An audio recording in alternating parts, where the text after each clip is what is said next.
Welcome to another episode of Board Game Week on Inspired Content. Today's game is Thinkblot. I will be doing a little bit of a demo of how the game is supposed to be played, the rules and how it's supposed to be done, and then I will discuss ideas and inspirations I get from this game. So, I'll see you on the other side. Okay, we've got Thinkblots here. And that's the box on one side, and that's the other side. Comes with this book.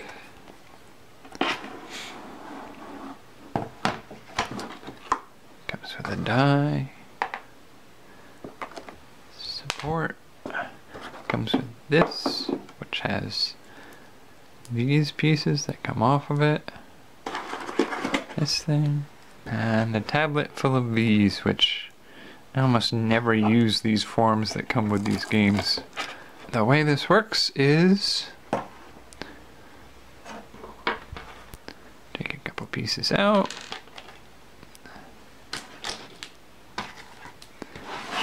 Open your book.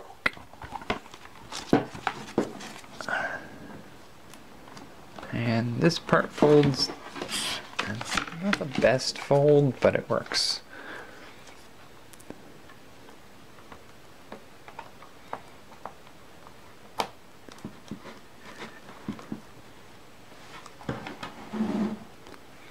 Okay, and the way you play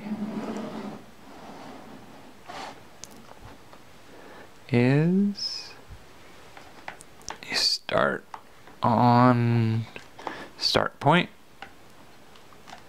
Each roll of the die gives you the possibility of 4 different symbols other than the, whatever you choose, cloudy blob. So if you get the cloud shape, it's anything you want to find. But if you get the pear, you need to do food.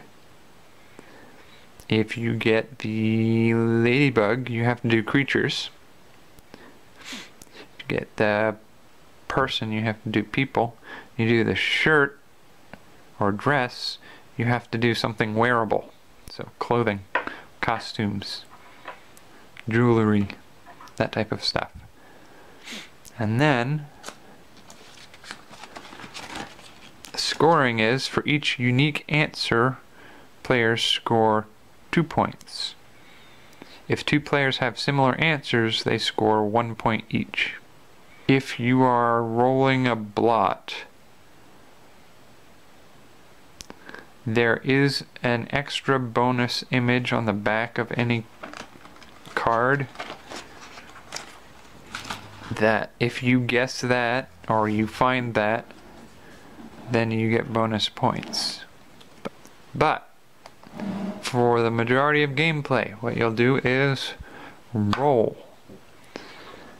And I got a blot at that point.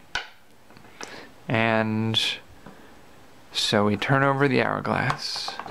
And while it's running, I have to find as many as I can. So a C-clamp, a sickle, a fairy from Legend of Zelda, dollar sign, prisoner's ball and chain, gone. So now my time's up, and I total the value for each one, and any other players playing would be using the same card with the same time limit. They'd each have rolled, whether they're doing blots, creatures, people, wearables, or food, and they have to find as many as they can. For each one that's unique to them, say nobody else saw the fairy from Legend of Zelda, then I get 2 points for that. But say everybody saw the dollar sign, then it's 1 point for each person who did that. And then if you started with a blot like I did, you look on the back, and the sickle and the $ count for bonus points. So I tally up my points on my chart, and my points tell me how many spaces I move. And my opponent would move however many spaces they got for their point total.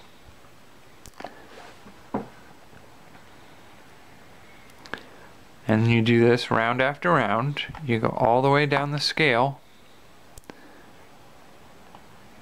And then when you get to this end, you start all the way back.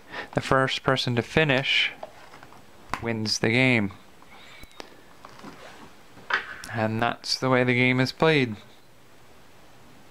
Some things of note when playing rounds with this, it's possible that other people might have difficulty seeing what you see, so it has to be, you can't just say like, oh, this is quite clearly a Doberman. I don't see it. You have to try to make people see it, and you only get points for it if the majority of other players see what you're trying to indicate. And there's also the risk that you will have something along the lines of an idea of what one thing is, and it's not the exact same thing, where you might say, it's obviously a ladybug, and somebody else might say, well, it's obviously a scarab beetle. They're both a type of beetle, but you have to decide as a group whether or not that's close enough to count for being the same thing or different things. And the last thing of note is you'll see on an ink blot that there are mirror images. If you see a coffee cup with steam coming out of it, you don't get to claim it twice. You only get one shot at that guy. So, those are the rules. Now, let's get on to the ideas and inspirations. Alright, Thinkblots. I'm gonna have to say, for this one, maybe a 6.4 out of an 8.2. It's not bad. The concept of the game is a little bit of fun, but the game element of it seems sort of lacking to me.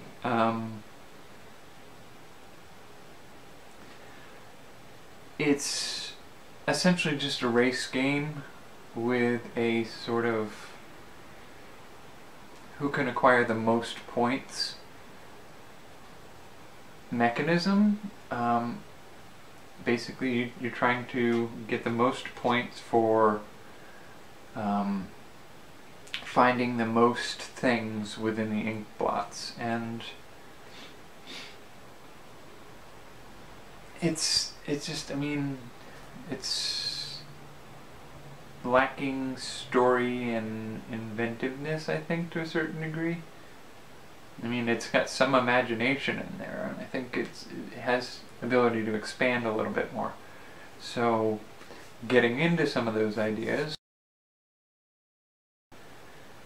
I can see doing this with maybe photos of clouds, or electron microscope slides, or oil stains, or any of those types of things, instead of ink blots. It's a little less random smears and more picking the image out of the image. But each player gets a couple, 2 or 3 ink blot cards, and then they have to find one for several categories, like a person, place, or thing. Maybe an action or something like that. And then they have each of these categories, they find them, they write down what it is and where it is, and then they hand their two or three ink blots over to their opponent, and their opponent has to discover what they found. And you get the person who does better wins that round. So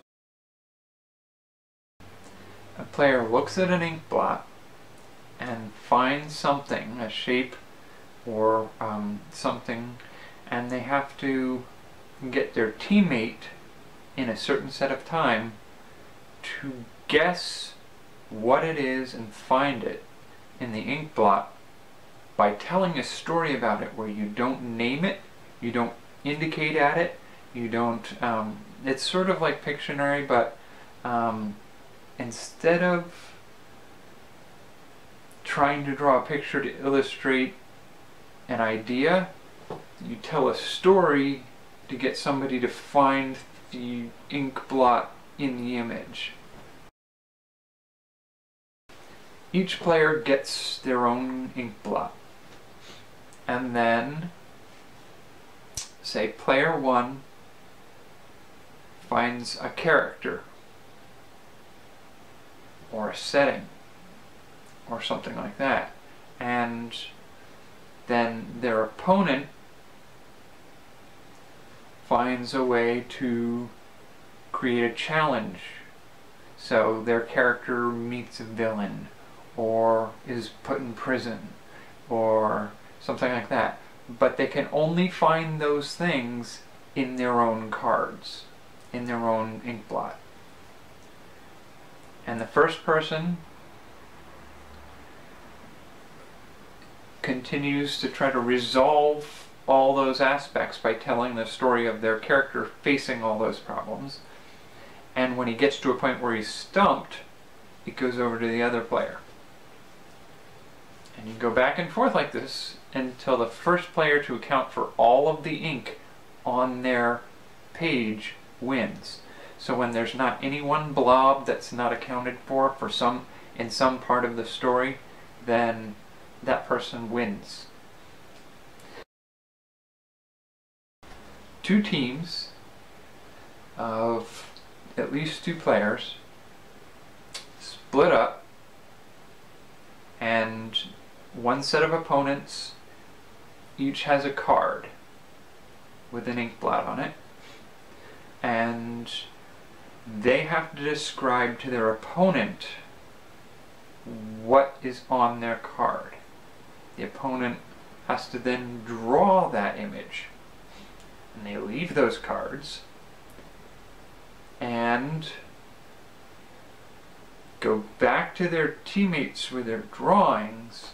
The teammates look at the drawings and then have to go to the cards and find the ink blot that best matches the drawing. And the first team to succeed at that wins the round. I can see doing something kinda like this, where instead of using ink blots you use something like a I Spy or Where's Waldo, but instead of just like finding one character, it's each player gets a card with sort of like bingo, where we're trying to find a certain set of tools or items or characters or things happening, and then you flip through some of these pages, and the first one to complete their card wins. Alright, so that's Thinkblots and the ideas it inspired for me. I'll see you for the next game. See you tomorrow.